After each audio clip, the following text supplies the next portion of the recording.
escultura románica, entonces, resumir en una sesión solamente toda la escultura románica pues no es sencillo, de manera que vamos a ver las cosas más representativas y las características más distintivas del románico para hacernos una idea global. Bueno, primero habría que hablar de la denominación románico. ¿Por qué llamamos románico al estilo románico? Es una nomenclatura que, igual que la de gótico, viene del siglo XIX y de hecho se instaura o se propone en contraposición al gótico.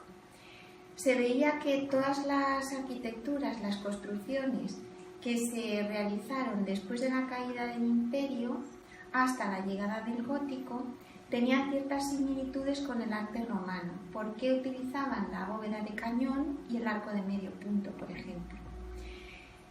A eso se suma también que en esta época se habla no solamente el latín, sino también las lenguas romances, que son las lenguas vulgares, derivadas algunas del latín, pero que habla la gente corriente, mientras que el latín era la lengua culta. Entonces, estos estudiosos historiadores del XIX ven ese parecido con el arte romano por un lado y ven también que este arte se desarrolla en el momento en que se hablan las lenguas romances y denominan este periodo artístico románico. Ya se había instaurado antes la nomenclatura gótico, pero eso lo veremos en la sesión siguiente, era además con sentido despectivo. Bueno, una vez visto esto, vamos a tener en cuenta también la periodización. Tenemos el arte prerrománico, que es el que precede al románico propiamente dicho, que se desarrolla entre los siglos X y XIII más o menos, y el prerrománico desde la caída del imperio, siglo V, hasta el siglo IX-X aproximadamente. Vamos a ver también muy brevemente las condiciones históricas. Recordemos que cae el imperio, que la capitalidad del imperio en Oriente queda situada en Constantinopla, que hay una oposición creciente entre la Iglesia de Oriente con sede en Constantinopla y la Iglesia de Occidente con sede en Roma, que se producen los enfrentamientos, el cisma ya un poco más adelante, la decadencia del imperio. Bueno, esto va a hacer que los pueblos germánicos empiecen a adquirir poder ante la decadencia de los romanos. Y aquí tenemos un pequeño mapa con las direcciones de las migraciones de los pueblos germánicos. Ahí tenéis a los godos, a los suevos, los burgundios, los sajones, los eslavos. Llegan también los visigodos a España, los galos en la Galia. Entonces de aquí toman sus nombres pues muchos países y pueblos, ¿no? Los escotos pues es Escocia, los britanos. Luego tenemos también los germanos pues son los alemanes, los galos que son los franceses, aún hoy los llamamos galos a veces a los franceses. En fin, que se van moviendo todos estos pueblos, van adaptándose a la cultura que ya había, que era la que había dejado el Imperio Romano, se van mezclando y es en este ambiente histórico es en el que se fragua este arte primero prerrománico y luego después románico. En este otro mapa estamos viendo los nombres de los principales edificios, las principales construcciones románicas, sobre todo, pues ahí tenemos, a ver si esto funciona ahí. Tenemos, por ejemplo, Cluny, que va a ser un centro fundamental por el monasterio de Cluny benedictino, desde donde salen muchas de las tendencias de la arquitectura románica. Tenemos Dijon, también todo el románico lombardo va a ser muy importante. Y tenemos también Moissac, del que hablaremos luego, Jaca y todo lo que es el Camino de Santiago, que va a ser muy importante en la difusión del arte románico. En este otro mapa tenemos en azul lo que veremos el próximo día, que son las construcciones góticas, y en rojo las románicas más importantes. Vamos viendo que llegan desde aquí, desde el este de Europa, y que se prolongan hasta el final de la península. ¿Por qué se concentran en este ámbito y hacia este sentido? Tiene la culpa el Camino de Santiago, sobre todo. Estos pueblos que se instalan en esta zona pues abren rutas de peregrinación a dos lugares fundamentales. Uno va a ser Roma, pero sobre todo en esta época del románico el centro de las peregrinaciones va a ser Santiago. ¿Qué sucede? Que si os fijáis, los caminos se prolongan desde bastante lejos, desde toda esta zona ya casi lindando con Rusia, todo Centro Europa, Francia, hasta Santiago. Todo esto hace que se muevan personas, arquitectos, artistas, se traigan influencias, se expanda la cultura. Y a los lados del Camino de Santiago es en las zonas donde se va a difundir el arte románico. Aquí lo tenemos con más precisión, desde los caminos franceses, todos estos centros, Betzalel lo veremos luego después, vemos también algunos centros más propios del gótico, y luego después tenemos toda esta ruta, Burgos, León, ya eso lo veremos en el gótico, pero por aquí es por donde se desarrolla todo el románico español. Por eso, cuando hablamos del románico en España, pensamos siempre en el norte. Aquí tenemos un panorama más o menos pues, de los centros más importantes que se desarrollan en torno al Camino de Santiago. Y vamos a hablar ahora del arte que precede al románico, que es el arte prerrománico. Bueno, mientras que tenemos el arte bizantino del que hablábamos el otro día en Oriente, en Occidente tenemos en el centro de Europa, más o menos pues toda esta zona, esto es Alemania y todo esto es Francia, tenemos primero el reino de los merovingios, que es esto que tenéis, aquí pone Merovingio en quinto, pues el reino merovingio es todo esto que está en ocre. Los merovingios, uno de estos pueblos germanos que se instalan en lo que hoy es Francia y un poquito más hacia Alemania, son los precedentes del arte carolingio. Es un tipo de arte que destaca sobre todo en artes suntuarias, por eso no lo vamos a ver, es decir, coronas, elementos votivos, metales, etc. Después de los merovingios llegan los carolingios, que es la dinastía de donde viene Carlomagno. No os voy a explicar las vicisitudes históricas de cómo llega Carlomagno al poder, pero bueno, el caso es que este sería, el Imperio Carolingio estaría más o menos ocupando esta zona, lo que es Francia, Bélgica, los países nórdicos, y el centro estaría aquí. Aquí pone Aachen, es Aquisgrán.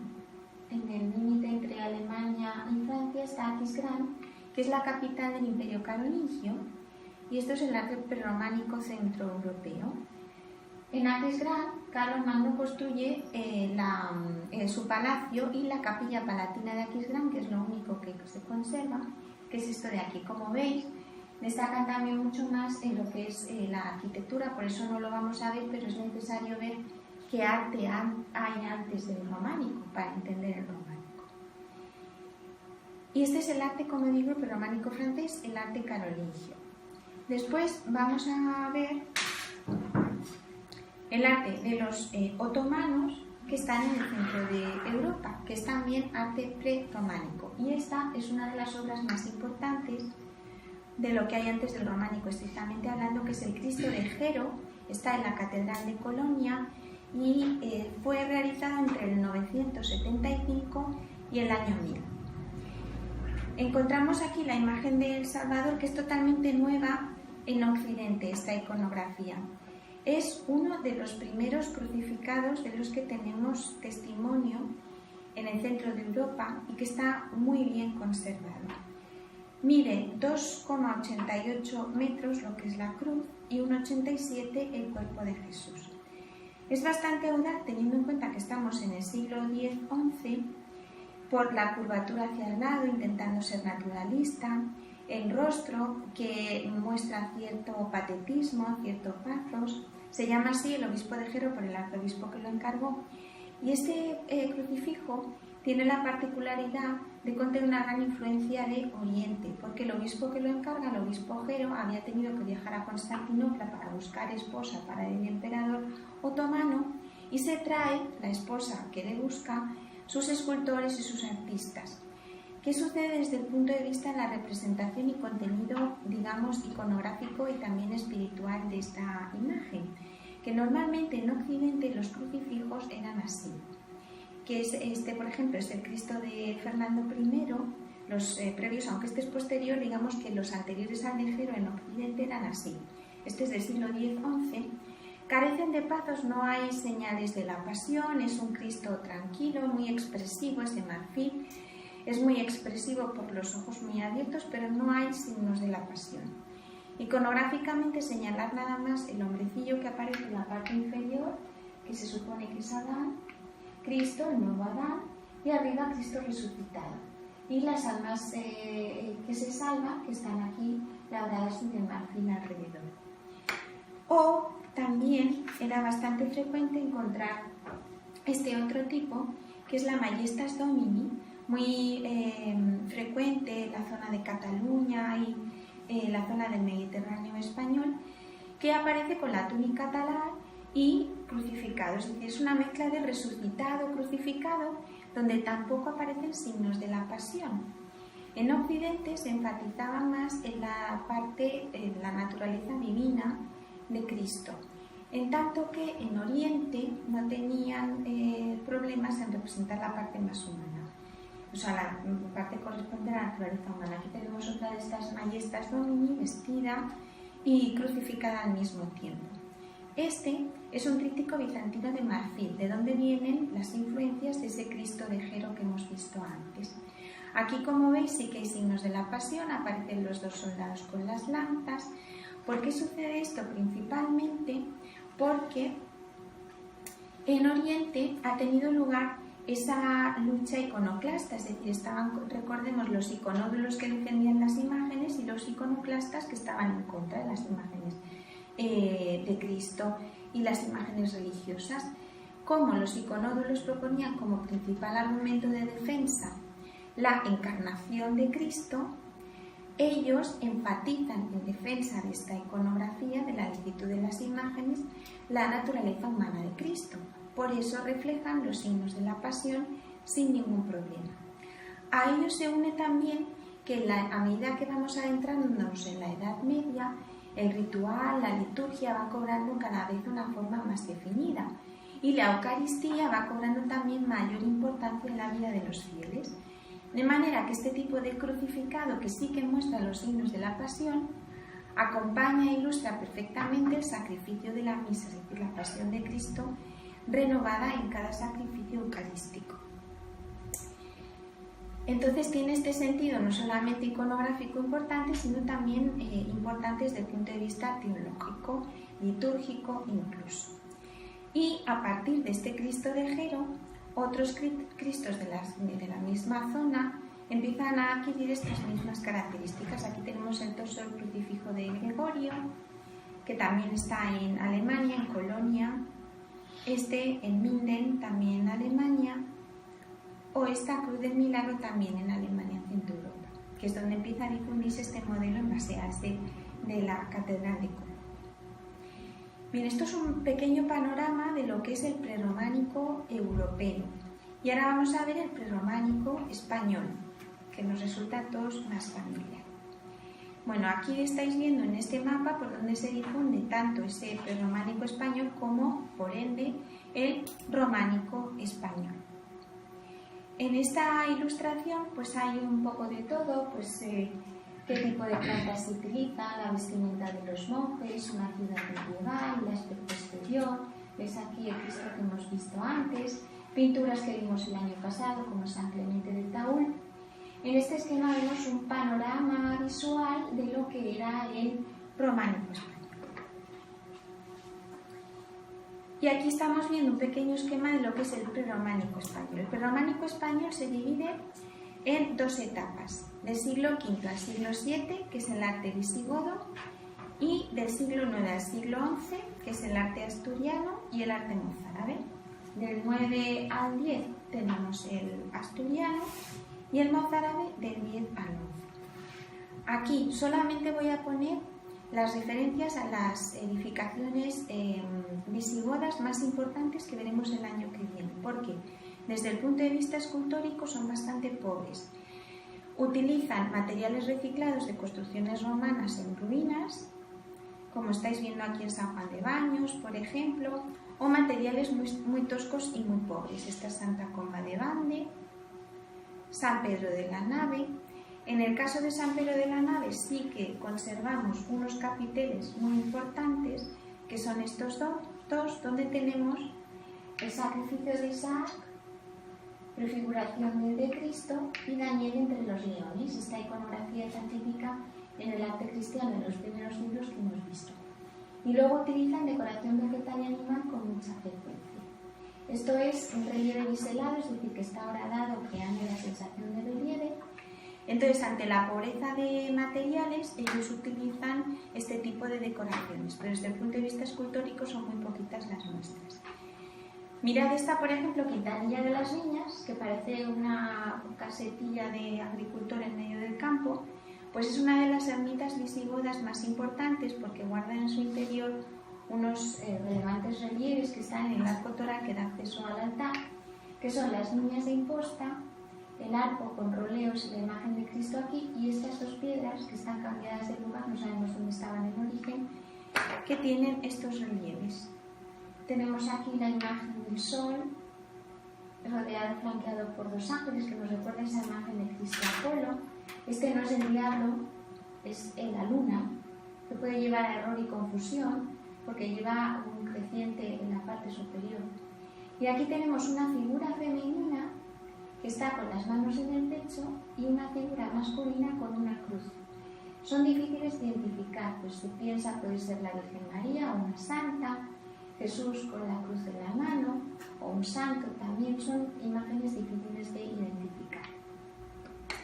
Y estas son las poquitas muestras de escultura, que es más bien relieve, que tenemos en el arte visigodo.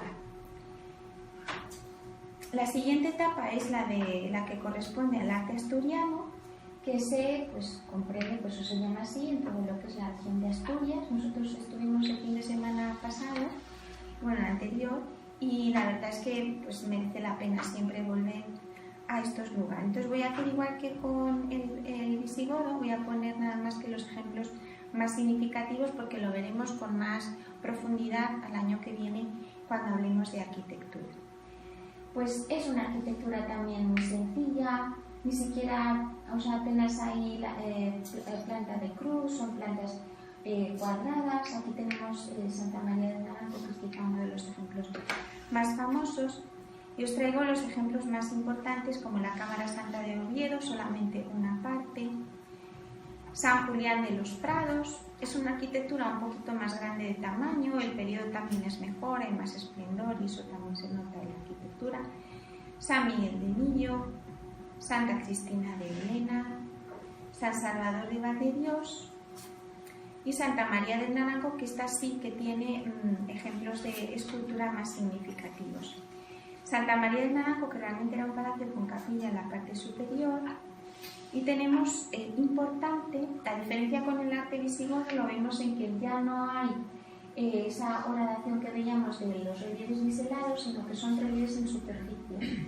Entonces tenemos el sobeado de las columnas, que es bastante común, como estáis viendo aquí, y luego también estos tondos que aparecen entre los arcos.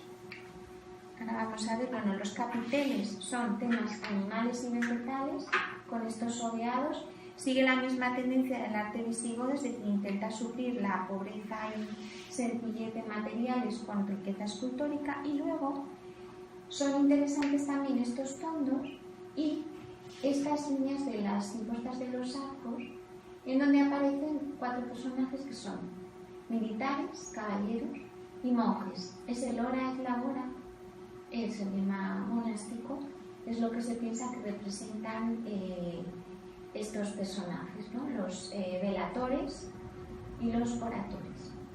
Nos muestra también un poco de cómo era la vida entonces. Y por último tendríamos el arte mozárabe, que no vamos a ver porque de escultura no tienen nada. El arte mozárabe es el arte cristiano en territorio musulmán. Entonces, para hacernos una idea de por dónde se desarrolla, pues esta es la invasión musulmana a partir del siglo VIII, hasta donde llegan los árabes, hasta aquí. Pues en estas zonas invadidas, sobre todo en el norte, los cristianos que siguen realizando sus arquitecturas y sus templos, que viven en territorio ocupado, son los mozárabes. Poco a poco, pues, Castilla va tomando terreno hasta que desaparece. Y es para que nos hagamos nada más que una idea, y eso lo veremos el año que viene, porque de escultura no destacan más bien en las Biblias miniadas y en los beatos, que son muy interesantes. Y llegamos ya al románico. Después de ver un poco el panorama general del arte prerrománico, esa transición entre el arte romano y el arte románico, pues vamos ya al arte románico. Aquí tenemos un panorama general de lo que es la arquitectura románica, que veremos también. Son arquitecturas, como decíamos cuando hablábamos de la pintura, muy sencillas, que utilizan el arco de medio punto, la bóveda de cañón, y esto hace que los empujes todavía no puedan sostenerse solamente con, digamos, con los soportes exteriores, como pasa con el gótico, con los arbotantes y demás, sino que necesitan muros muy gruesos para sostener esas bóvedas y esos arcos. Por eso los muros son gruesos, se abren pocas ventanas, son interiores pequeños, con cierta oscuridad, poca luz, que invitan al recogimiento de la oración. Suelen ser espacios reducidos, excepto en el centro de Europa, que sí que utilizan alturas un poco más elevadas, pero en líneas generales son gruesos muros e interiores oscuros. Tenemos otra imagen típica, prototípica de lo que es una iglesia románica. Siempre conservan esa forma cruciforme de la planta, recordando la figura de Cristo, y en su día pues sí tenían esa disposición este-oeste, salida y entrada del sol, como la cabeza y los pies de Cristo. La escultura se va a concentrar sobre todo en las portadas y en los claustros, principalmente. Y lo que vamos a ver va a ser un ejemplo de portada y un ejemplo de claustro. Bien, aquí tenemos un esquema de lo que es en general una portada románica. Veis aquí los arcos que son concéntricos, que se van haciendo cada vez más pequeños, que son arcos abocinados. Esto es abocinamiento. Suelen decorarse con relieves. Este es el tímpano, que también suele decorarse con relieves. Esto es el parteluz, es decir, es la columna que divide la puerta en dos.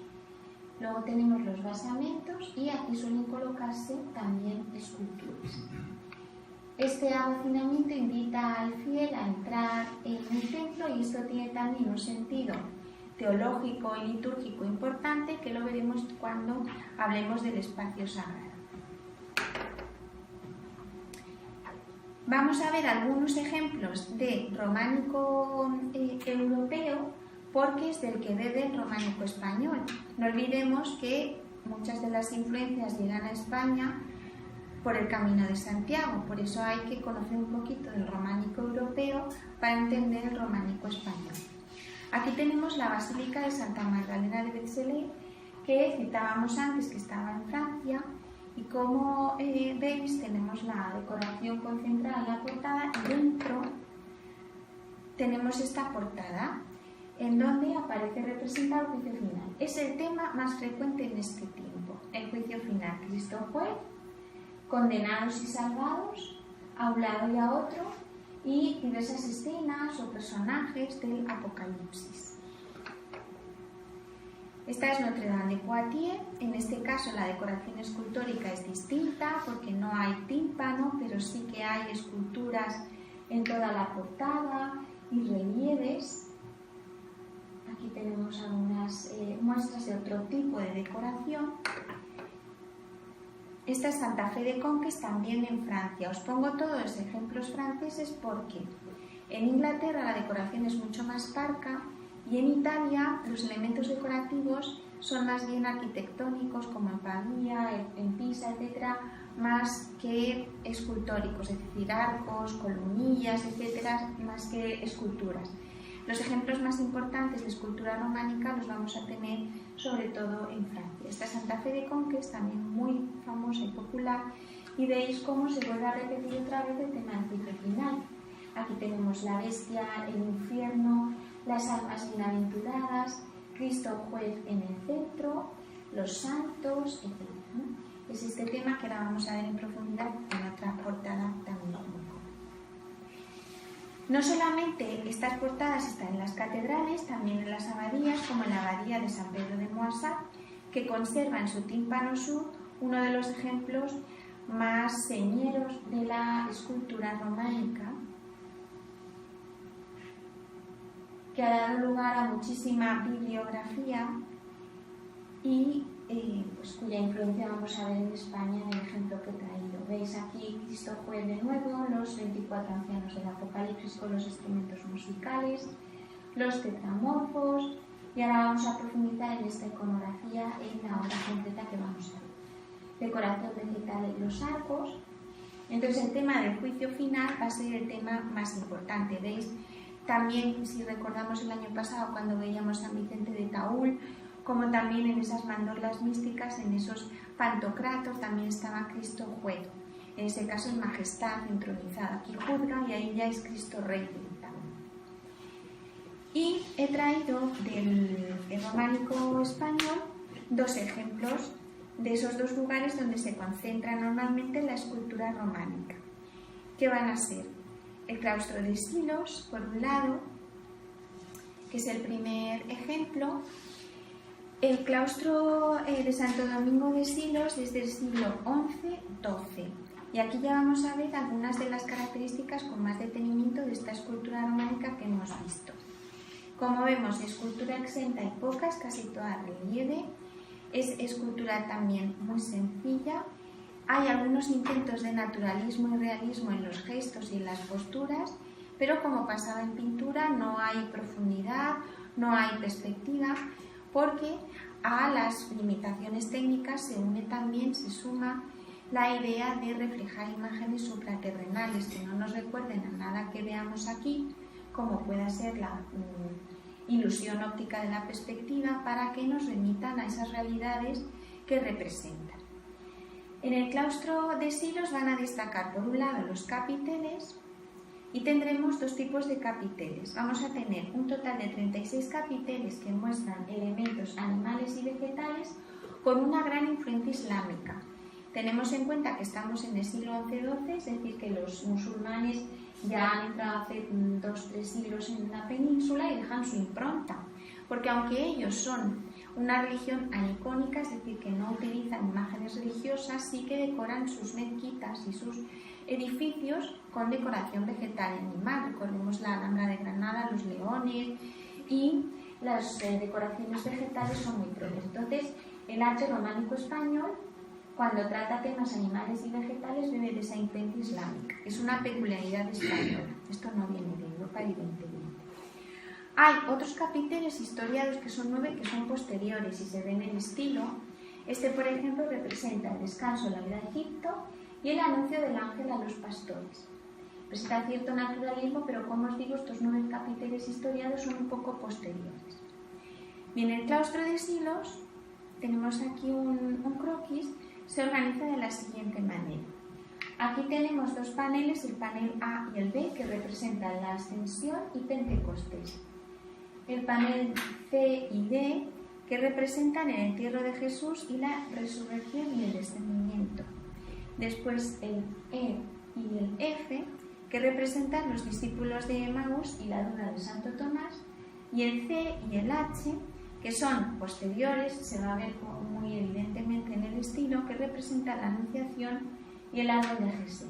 Entonces, como veis, a pesar de que los claustros eran lugares que solo visitaban y veían los monjes, las esculturas están realizadas, los relieves en este caso, con mucho esmero, porque también, aunque los monjes no eran iletrados como sucedía con los fieles, por eso la importancia de la iconografía en las portadas románicas con carácter catequético, sí que les servía de recordatorio de los dogmas de la fe.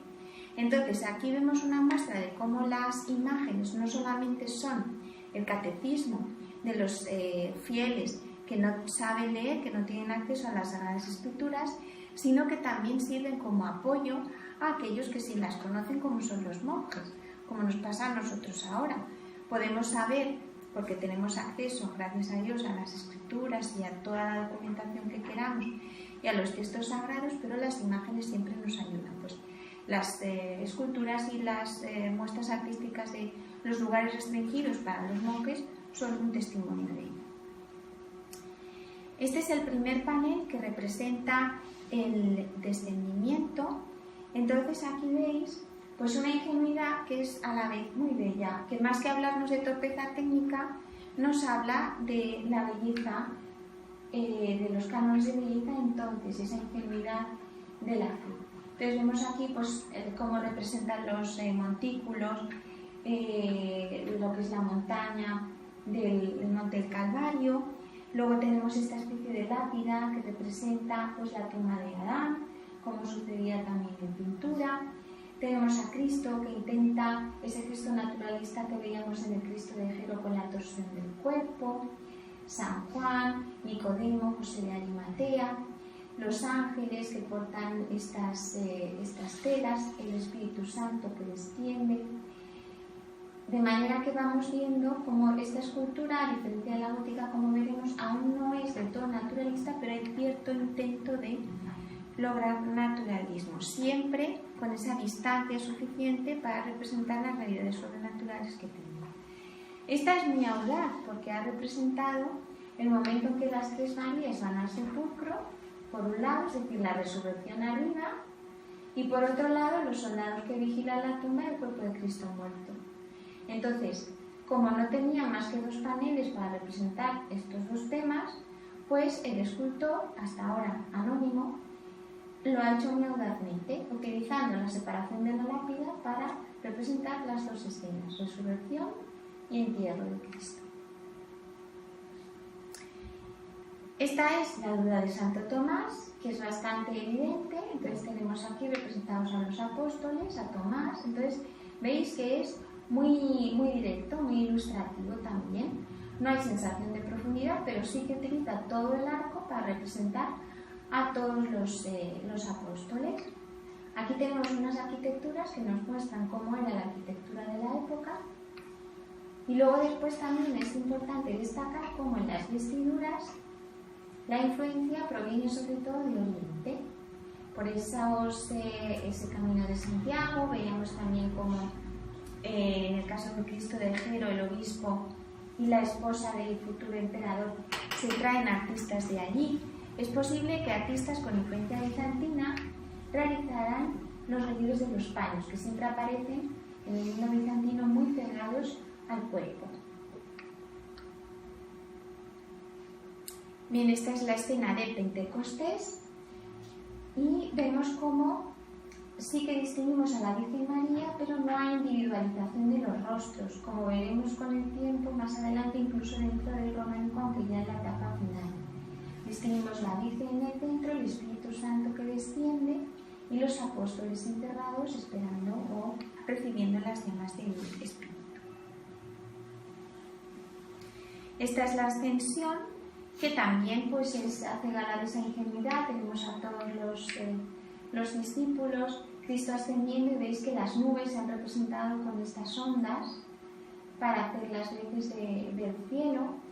Y bueno, se ve la Virgen María aquí, los demás discípulos también mirando todos al cielo, con las mismas características. Esta posición de los pies aparece también en la pintura bizantina, al igual que los plegados pegados al cuerpo de los paños. Y aquí veis la diferencia de estilo entre las imágenes que hemos visto antes y estas dos que representan la anunciación y la coronación de la Virgen y el árbol de Jesús.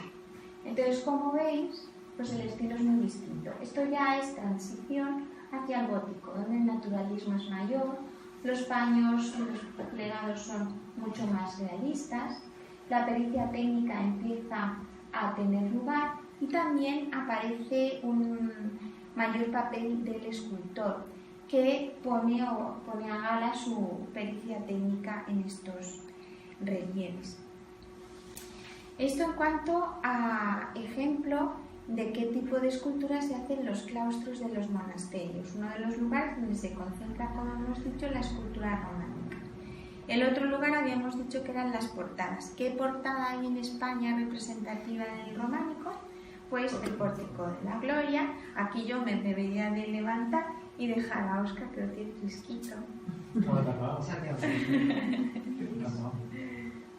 en obras, está restauración. Sí, está tapado, ¿no? Que va a durar más. Bueno, pues aquí Santiago de Compostela, que es una de las muestras más importantes del románico español, entre otros estilos, como veremos también. Posee pues la portada más importante de la geografía española y una de las más significativas también de Europa, ya transición hacia el gótico, porque estamos ya en el siglo XII. Aquí tiene lugar algo muy importante, que es la primera vez que aparece el nombre del artista en la Edad Media, porque hasta este momento hemos visto que no he citado a nadie, es un detalle que ya he mencionado en otras ocasiones. Los artistas no tenían estatus de tal, sino que eran considerados como artesanos. Ellos estaban al servicio de la obra y su nombre permanecía en el anonimato. En tanto que el maestro Mateo sí firma su obra en el dintel, aparece su nombre y se reconoce a sí mismo no solamente como autor de la portada, sino como autor de esta cripta de aquí. A él se debe toda la arquitectura de esta zona. Veis, aquí hay un desnivel con el terreno. Entonces, ¿qué se le ocurre al maestro Mateo para compensar este desnivel? Construir en la parte inferior del templo una cripta. Todo esto ya estaba hecho. Esta es lo que es la iglesia románica original. Pues construye una cripta para igualar ese desnivel y aquí realiza el Pórtico de la Gloria, también siendo autor de las esculturas, no solamente de la arquitectura de la cripta. Aquí tenéis en este corte transversal las fases de la construcción, primera fase, segunda, como veis pues se prolonga a lo largo de los años y los maestros van cambiando hasta que llegamos a la parte del maestro Mateo. Aquí se ven los nombres de los artistas por documentación, pero su firma no aparece, tanto que el maestro Mateo sí firma el pórtico. Esta es una imagen de la cripta inferior del Pórtico de la Gloria. Y esta es la Catedral de Santiago de Compostela, tal como la verían los hombres medievales, bastante distinta como la vemos hoy, que es una cosa más o menos así, porque la construcción se prolongó a lo largo de los siglos y llegamos incluso hasta el barroco y la actualidad. En este plano podéis ver que pertenece a cada época, pues tenemos lo negro es lo que pertenece al románico, lo rojo es lo que pertenece al gótico, luego tenemos lo amarillo pertenece ya al Renacimiento y el barroco, y las partes blancas pues a la actual.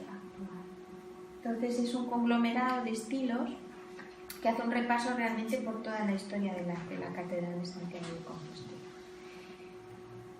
Y de la portada que vamos a hablar un poco es el Pórtico de la Gloria. Es el ejemplo más representativo no ya del románico, sino del arte medieval español, por su contenido espiritual, por ser un punto de referencia de peregrinación no solo entonces, sino también ahora, y por todas las novedades que introduce. Primero pues esa colocación de la cripta y luego después todas las novedades que va introduciendo y que son antesala del gótico posterior.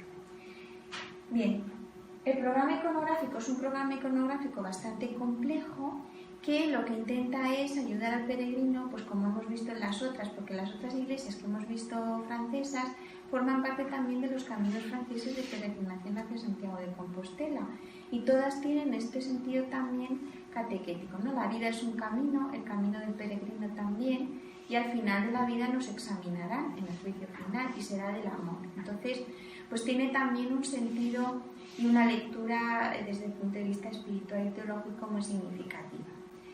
Bien, vamos a ver primero, antes de nada, un pequeño detalle que es muy importante, y es que el Pórtico de la Gloria en origen estaba pintado, como la mayor parte de las fachadas románicas, cosa que hoy desconocemos. Pasa igual con la escultura griega. Vemos la escultura griega totalmente color piedra, pero la policromía se ha perdido, en origen estaba pintada. Entonces, con los colores que han quedado un poco, se ha reconstruido más o menos lo que sería la iconografía pintada del Pórtico de la Gloria.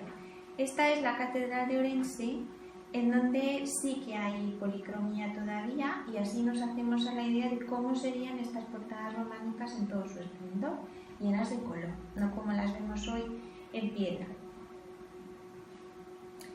Este es un esquema bastante bien hecho, donde vemos con una numeración a qué corresponde cada zona, qué iconografía hay en cada lugar. Entonces vamos a empezar por los basamentos. En los basamentos son las partes inferiores, tenemos el centro donde aparece un hombre montado a horcajadas sobre 2 leones. Y luego aquí tenemos bestias, animales y hombres. Aquí lo tenemos más de cerca. Entonces aquí tenemos este hombre que aparece en el parte luz de la parte inferior sobre 2 leones, que se supone que es la imagen de Adán, aunque también hay interpretaciones que dicen que será Sansón.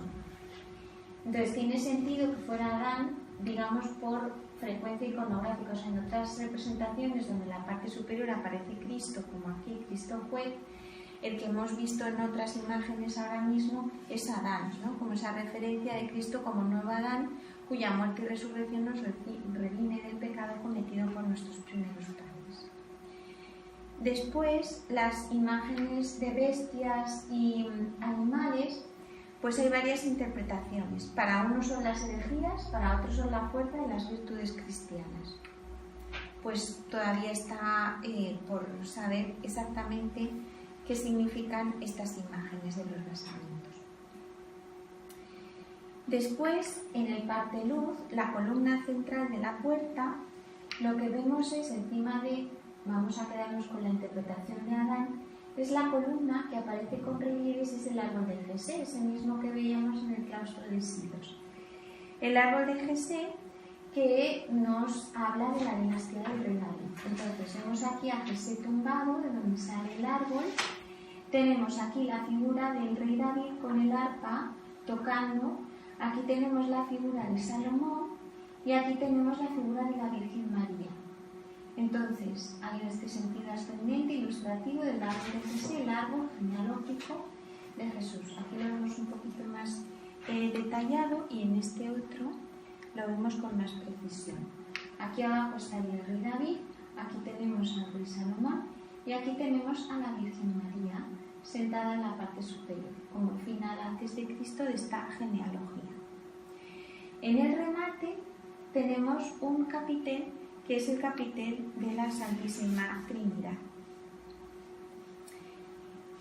En este capitel lo que tenemos es la representación del capitel tipo, de la representación de Dios Padre tipo paternitas, en donde tenemos, a diferencia de lo que vemos, por ejemplo, si nos acordamos en la Trinidad del Greco o de Rivera, en el que aparecía Cristo muerto en sus brazos, pues ahora en la Edad Media lo que aparece es Cristo niño en los brazos del Padre, flanqueado por 2 ángeles turiferarios. Los ángeles turiferarios son los que llevan los incensarios que estamos viendo aquí. Entonces aparece Dios Padre en majestad con Jesús niño y la paloma del Espíritu Santo. Por eso el capitel trinitario. Como veis, toda la lectura pues tiene su sentido y su hilo. Después tendríamos encima del capitel de la Trinidad, que está aquí, la figura del apóstol Santiago, de forma sedente, que se le otorga un lugar preeminente por ser el titular de la catedral. Se ha querido justificar, según la Sagrada Escritura, aludiendo a una de las profecías de Isaías, que dice: glorificaré el sitio en donde descansan mis pies. Bueno, pues qué sitio más glorioso en el que puedan descansar los pies del santo que en el de la Santísima Trinidad. Está sentado en una silla común y porta el báculo en forma de tau, que era tanto el báculo que utilizaban los obispos compostelanos como una referencia a su carácter de pastor de los peregrinos que acudían a Santiago de Compostela. En la cartela que vemos aquí reza la siguiente leyenda y lo que pone es: me envió el Señor, Misit me Dominus, en alusión a Génesis 45:5. Y el propio Papa Calixto, en el sermón de la festividad de la traslación de los restos de Santiago, habla de la preeminencia del santo en este lugar. Y dice: Santiago es padre ya auxiliador piadosísimo de muchos peregrinos que vienen a sus pies a Galicia, y no se encuentra semejante a él entre los apóstoles en la gloria. Mereció sentarse más cerca de Cristo que todos los demás. Es la referencia que justifica también este lugar tan preeminente que para algunos historiadores resulta ciertamente algo polémico colocarlo en un puesto tan central. Está coronado por el nimbo, que es la única pieza metálica de toda la fachada, posiblemente colocada con posterioridad. Seguimos con el hilo iconográfico del pórtico de la gloria y aquí tenemos el capitel de las tentaciones, que es el que está colocado justamente encima de la cabeza de Santiago. El capitel de las tentaciones de Jesús, en donde vemos en este lado, el lado izquierdo, es la cabeza de Santiago, vemos la tentación. Aquí se distingue una, pero es el demonio que corta las piedras y le dice a que estas piedras se conviertan en pan si tienes hambre, ¿no? En los 40 días en el desierto. En la parte central aparecen asomados al lado del templo, ¿no? Diciendo que se tire y que unos ángeles vendrán y entonces no se hará daño. Esta es la figura del demonio. Y en el otro lado lo que aparece es la promesa del diablo, de Satanás: todo esto te daré si me adoras. Y en esta cartela Jesús lo que sostiene es la frase: va de retro Satanás. Aquí vemos la figura de Santiago para que nos hagamos una idea de la colocación y volvemos otra vez a este porque se ve mejor. En la parte trasera la leyenda, o sea, la historia del capitel de las tentaciones continúa. Es el momento en que tras el ayuno en el desierto los ángeles asisten a Jesús. Un ángel lleva una toalla, un paño y otro ángel lleva una palangana de agua después de que Jesús ha logrado vencer las tentaciones. Bien, seguimos con el programa iconográfico del pórtico y entonces tenemos ahora una serie de columnas. En la siguiente etapa, una serie de columnas. La mayor parte están lisas, no se sabe si por falta de tiempo, si estaban pensadas para ser todas decoradas. Sí aparecen decoradas las dos centrales y esta otra del extremo. Entonces, esta representa entre decoración vegetal y animal el sacrificio de Isaac, prefiguración del de Cristo, y en esta otra de aquí se representa la resurrección de los muertos. Esta otra de aquí solamente tiene decoración vegetal y animal. Y luego, otra parte interesante, bueno, voy a volver a la anterior porque no tengo imagen de estos personajes de aquí. Tenemos las estatuas columnas, que es una práctica bastante habitual en la escultura románica. Bueno, he olvidado decir un pequeño detalle importante, y es que al otro lado de aquí, es que no tengo la imagen porque al final he olvidado incluirla, justo a la vuelta está la imagen del maestro Mateo, representándose a sí mismo. También solo que pues, oculto como autor de todo el pórtico. Bueno, pues aquí tenemos esta otra franja con estas estatuas columnas que también tiene sentido iconográfico importante. Estas de aquí, del primer lado, se supone que representan los profetas menores, que son Oseas, Joel, Amós y Abdías, aunque es una interpretación solamente hipotética.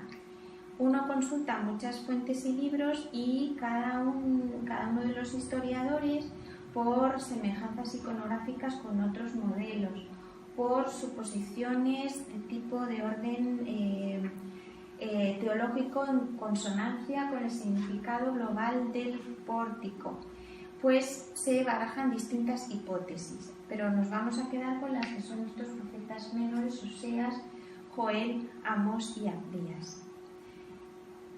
Y estos de aquí sí que los podemos identificar, los siguientes, porque sí que aparecen con sus cartelas y con elementos iconográficos más evidentes. Por ejemplo, aquí tenemos a Moisés, que porta las tablas de la ley.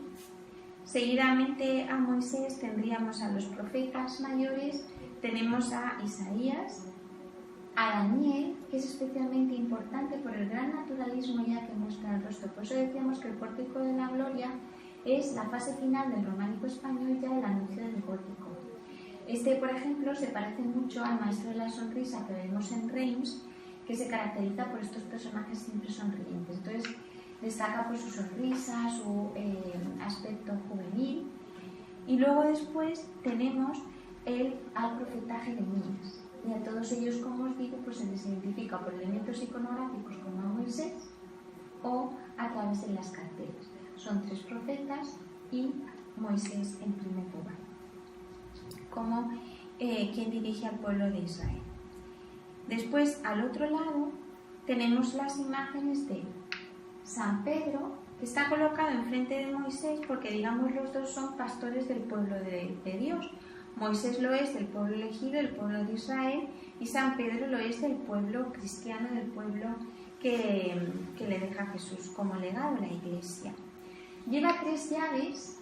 Normalmente San Pedro siempre lleva 2, la del cielo y del infierno, una plateada, otra dorada en pintura. Lleva 3 y se ha querido ver aquí un signo trinitario. Una llave alude al Espíritu Santo, otra a Dios Padre y otra a Dios Hijo. Más que nada por dar sentido a la tercera llave. Luego después tenemos a San Pablo, que aparece aquí. Como veis siempre San Pedro barbado con pelo, San Pablo con un poco menos de pelo, también barbado. Y luego después también aquí hay hipótesis, pues se piensa que puede ser Santiago y de nuevo Juan. También, como vemos, pues imberbe y mucho más joven, el apóstol San Juan siempre se le caracteriza por esa tipología en su rostro. Volvemos a la general porque luego también tenemos más personajes aquí, que en este caso se ha querido ver a Andrés, Felipe, Bartolomé y Juan, estos 4 de aquí, por el orden presentado por Mateo en el Evangelio. También se ha pensado en que podrían aparecer según el orden del canon de la misa, y que podrían ser Andrés, Tomás, Santiago, Alfeo y Felipe. Hay también diversas hipótesis porque se han perdido las inscripciones que daban el nombre de estos personajes. En cualquier caso, se trata de apóstoles. Luego tenemos el tema siguiente, serían los arcos de las puertas laterales. Entonces, este es el arco del Antiguo Testamento, digamos así, del pueblo antes de la venida de Jesús. Lo que aparece aquí es esto, que es el pueblo judío militante. Entonces, vemos que están aprisionados detrás del baquetón.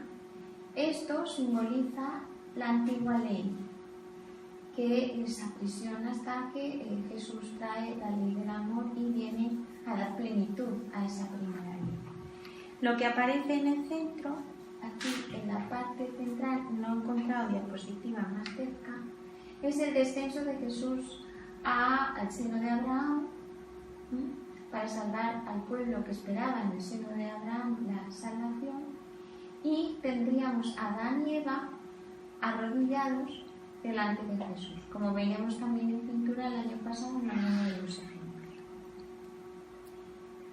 Después vamos a ver el tímpano central. Como veis, se insiste otra vez en el tema del juicio final. Bueno, antes de pasar a la central, porque no se ve muy bien, entre los 2 arcos, no sé si el anterior se veía mejor.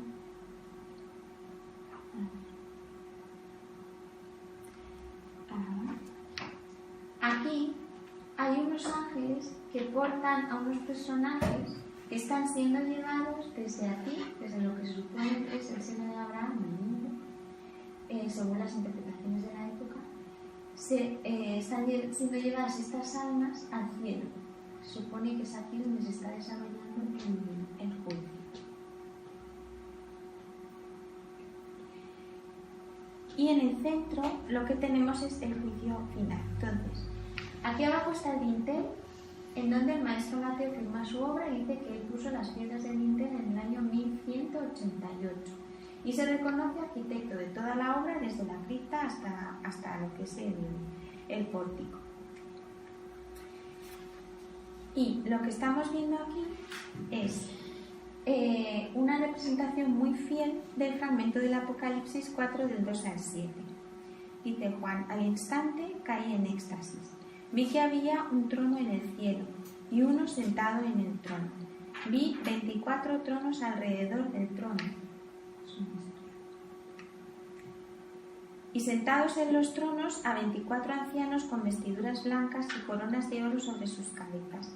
Delante del trono hay como un mar transparente semejante al cristal. En medio del trono y en torno al trono 4 seres. El primer ser es como un león, el segundo ser como un novillo, el tercer ser tiene un rostro como de hombre, el cuarto ser es como un águila. Bien, pues estos seres son los tetramorfos, que es lo que hemos identificado en otras ocasiones con los 4 evangelistas. Entonces tendríamos el ser que tiene como cara de hombre, que es el evangelista Mateo, que aquí se menciona o se alude con estas alas de ángel en la parte trasera. Luego después tenemos a San Lucas con el toro, tenemos a San Juan con el águila y a San Marcos con el león. Entonces estos son los 4 seres. Este es otra vez la silla curul.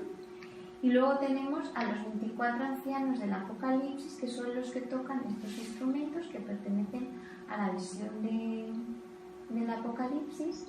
Hay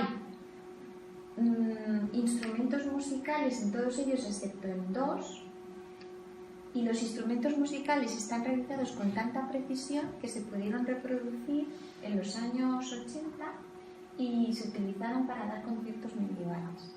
Esa es la precisión con la que están representados. Y los 2 que no llevan instrumentos musicales llevan redomas. Las redomas son como una vasija de cristal que se supone que portan las oraciones de los fieles.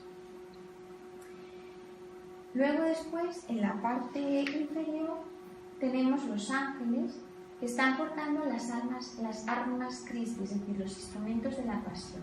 Entonces tenemos aquí la columna, tenemos la cruz, la corona de espinas, aquí tenemos la lanza de Longinos, la vasija con el vinagre, los flagelos y la caña con la esponja, en alusión a la pasión de Cristo, porque Cristo aparece sentado en trono y en majestad, pero mostrando los signos de la pasión. Aparece entonces Cristo Rey, Cristo Juez y Cristo muerto y resucitado. Y gracias a su muerte y resurrección, en la que dan testimonio de las heridas de la pasión, es posible que las almas bienaventuradas, que son estas de aquí y estas de aquí, vayan y entren al cielo, traídas por los ángeles que veíamos en las juntas de los santos. Estas son las almas bienaventuradas del pueblo de Israel, que serían, según he podido leer, comprobar, si no, Oscar, que me corrija, son los 144.000 elegidos, y luego después los que lavaron sus vestiduras en la sangre del Cordero, que son las almas bienaventuradas después, ya llamadas después de la venida de Cristo, los santos, que también son traídas por otro ángel que aparece igual que el que habíamos visto aquí. Este es el contenido central del tímpano.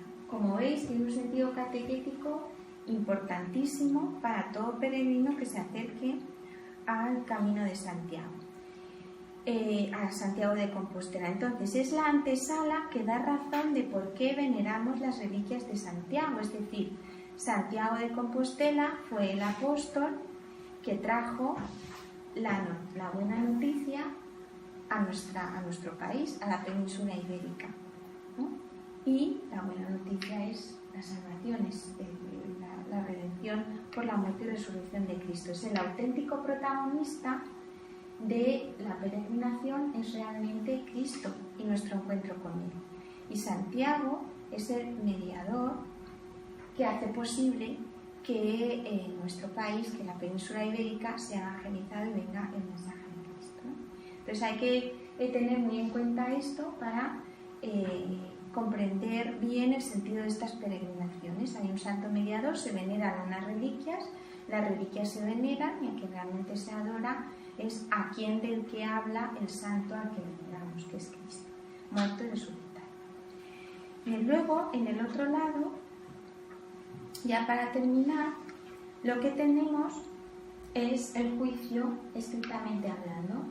Aquí tenemos, según Mateo 25, 31, 46, San Miguel, Cristo juez, las almas de los condenados a la izquierda de ambos, y aquí tenemos una serie de animales que les mordisquean las zonas del cuerpo que tienen que ver con sus pecados, en alusión a los pecados capitales y a los distintos pecados que afectan a la carne. Entonces tenían este sentido también ilustrativo. Muchas veces, lo veremos también en el gótico, aparecen monstruos mordiendo a los hombres en determinadas zonas o atacando a los hombres pues, en el vientre o para aludir a sus pecados capitales. Y luego aquí tenemos las almas bienaventuradas a la derecha del arcángel San Miguel y de Cristo juez, que están siendo llevadas en forma de seres infantiles, de niños, veis aquí se ve con más precisión, hacia el centro con esas almas bienaventuradas ante la presencia de Cristo. Entonces este es el sentido teológico, cristológico, apocalíptico del final de los tiempos de la portada del Pórtico de la Gloria, y que acompaña muy bien, como decíamos, a la idea de la vida como camino, como peregrinación hacia el final, que tiene que ver pues, con este juicio final realmente.